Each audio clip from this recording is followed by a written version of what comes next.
Well, I think that he prepared us for that because beginning sometime last year, there were certain tendencies that made us uncomfortable with him.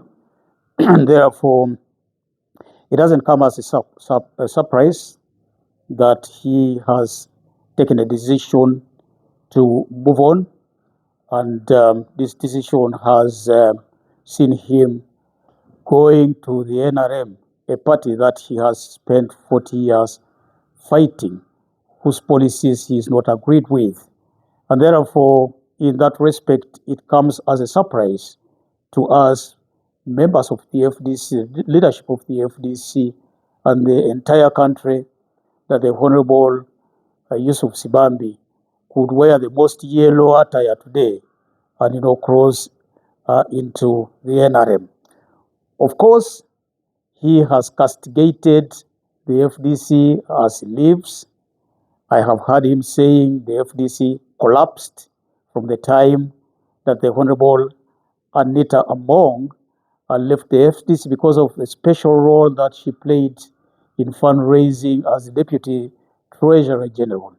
But I think that that is an overstatement that is intended to please the Right Honorable Speaker, and I believe probably for personal aggrandizement, which is very, very unfortunate of a person of the caliber of Yusuf Nsibai, an academic, somebody who has fought the dictatorial regime in Kampala for a very, very long time, and certainly somebody who has made a contribution towards shaping the politics of this country. This should have come from somebody else.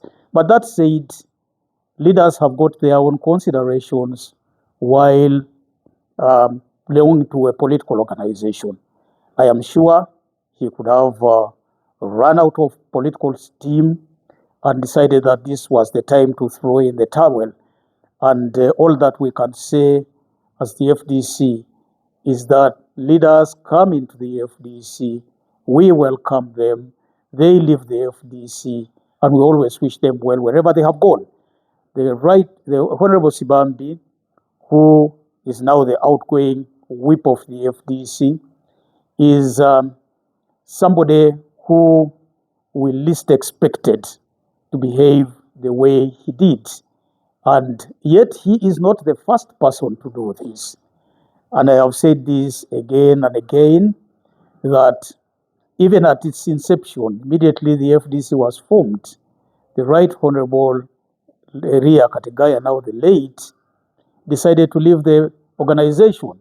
At its founding, he was actually a founding member, and he decided to go back into the NRM. And we moved on as a political organization. Further to that, more and more, some of them, like the Honorable Betty Kamia, the Honorable Grigory Mugisha Muntu, Major General retired, decided to form their own political organizations. And even recently, we have seen the Honorable Ibrahim Semuju Nganda and the Lord Mayor Elias Lukwago acrimoniously leaving the organization, even trying to actually kill it. And alongside them, some other political players, including elected legislators.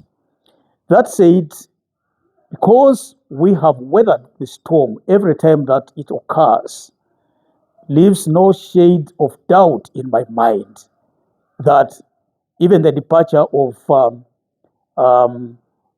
Yusuf Nsibai is going to affect the organization to a certain extent, but not to the extent that it will collapse or it will, completely miss his services. He will be missed as a person who has served as a deputy to me, and he will also be missed as the whip of the party in parliament, but not to the extent that he cannot be replaced.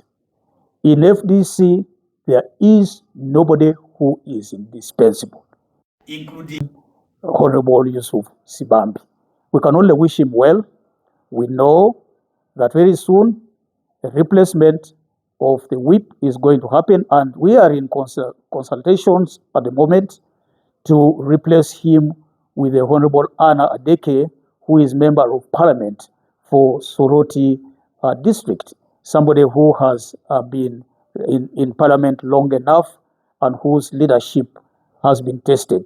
We believe that her name is going to feature prominently in the replacement of Yusuf Nsibai. We are not going to leave any gap.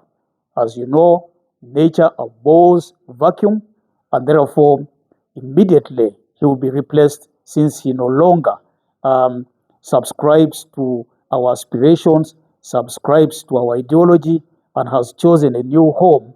We have got a right to appoint a new whip of the Parliament within the remaining time of Parliament, because Parliament is in business at the moment up to May, when the next Parliament succeeds the current one.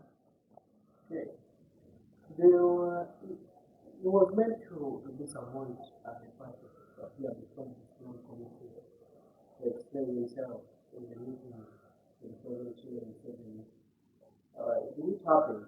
Or was he summoned?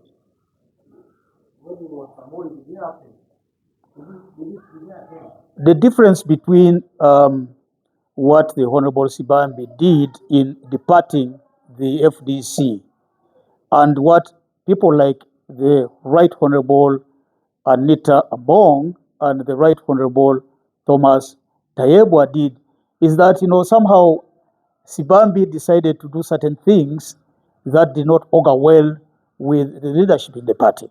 And as viewers would know, we have had fights with him over him appearing in State House, meeting Mr. Museveni without authorization or even, informing the leadership of the FDC.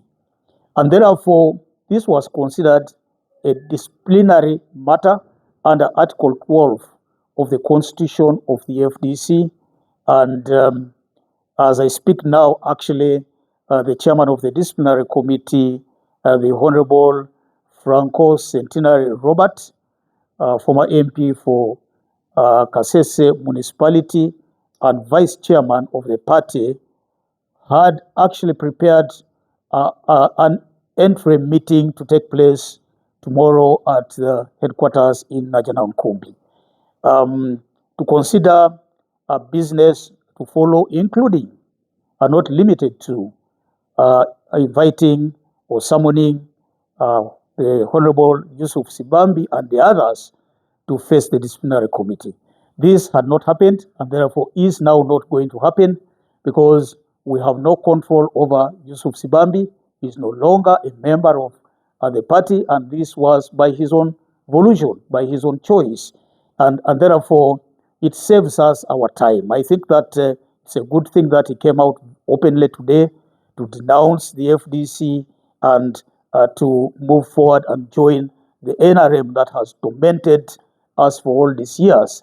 And so we now view him as an opponent, as opposed to be an ally, as opposed to being an ally to the FDC. And we have no right whatsoever to summon him. He's free to do whatever he pleases to do. I think he now falls under the jurisdiction of the NRM, and